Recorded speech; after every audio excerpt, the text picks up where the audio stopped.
VTuber になろう。お前も VTuber にならないか？ということでね、今回は V アバターを作ってみたの動画です。最近は誰でも簡単に AI で可愛い女の子のイラストを作成できるようになったので、V アバターも作れるんじゃないかと思って挑戦してみました。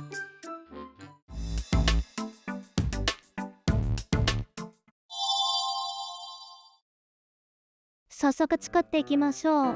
まずはこの画像生成 AI プロンプトジェネレーターで AI に出す指示を作ってもらいます。好きな要素を全部選んだら自動でプロンプト AI に送る指示ですね、作ってくれます。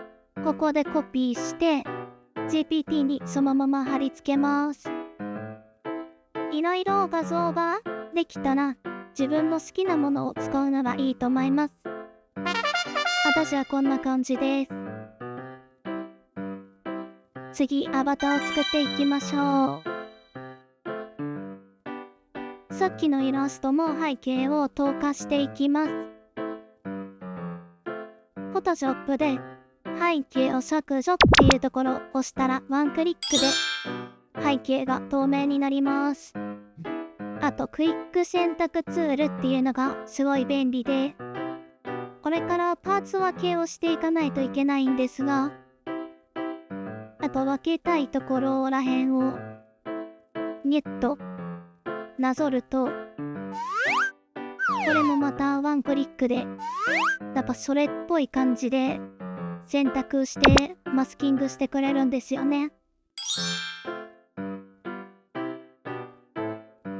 こんな感じでいろいろ機能を使いながらうまく絞らして全部細かくパーツを分けていきます。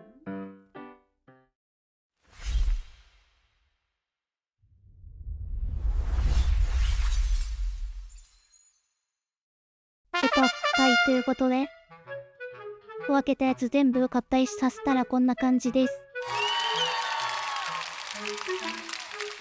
分けてあるんでね、前髪とパキスとハディになっちゃうんですけど、こんな感じのレイヤー分けしたパーツを目指していただけたらと思います。早速動かしてみましょう。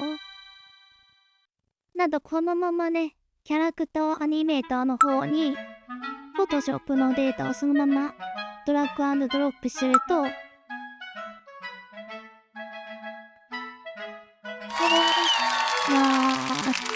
すごいね。もうアバターができました。字邪魔なんでどいてもらって、さっきの画面リグっていうところなんですけど、ここ録画っていうところでカメラ連携ポチッと押して録画スタートでもうすぐ動かすことができます。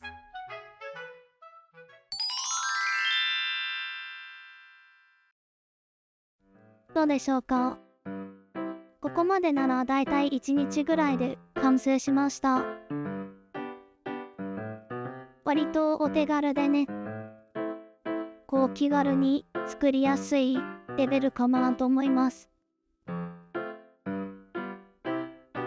Adobe Animator だとレイヤー名とかをちゃんと設定しておくと、この絵を読み込んだ時点でだいたい設定ができてるので、瞬きとかも自動でしてくれるんですよね。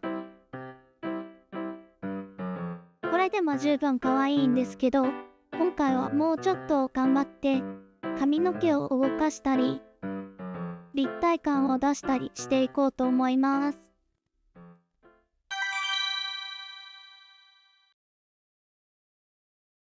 まず髪を束ごとに分けないといけないんですけど、結構細かくて1,2,3,4 14個あるみたいですね、どうやら。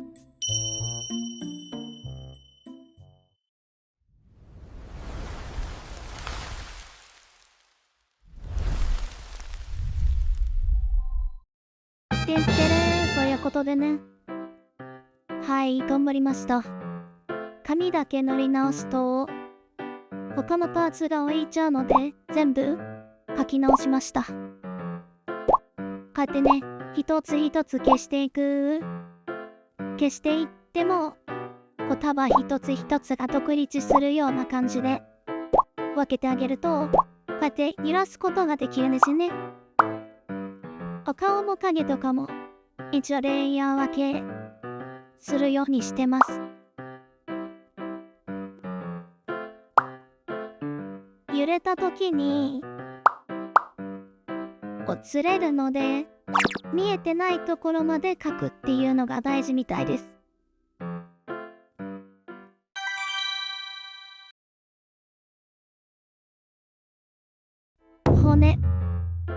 骨の設定です。で、腕を動かす時に何が大事なのかっていう話なんですけど、まず肩とか肘、関連付けておくこと。あとこれどこが違うと分かりますか？ここですね。はい。脇。もう脇ないと腕が浮き放題になっちゃうので、肩はね、脇あるだけで自然になります。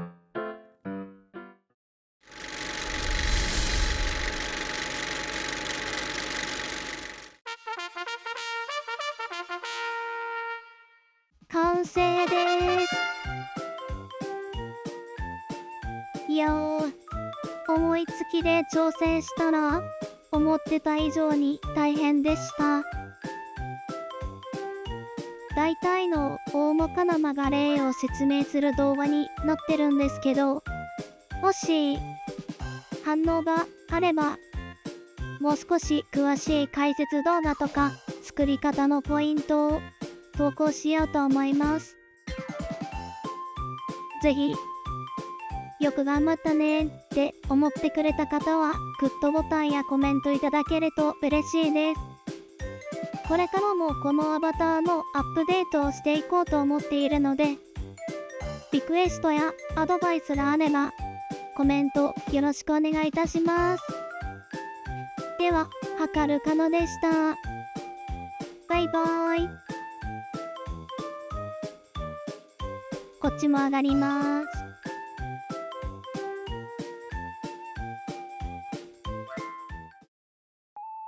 ご視聴ありがとうございました。少しでも気に入っていただけた方は、ぜひグッドボタン、チャンネル登録お願いします。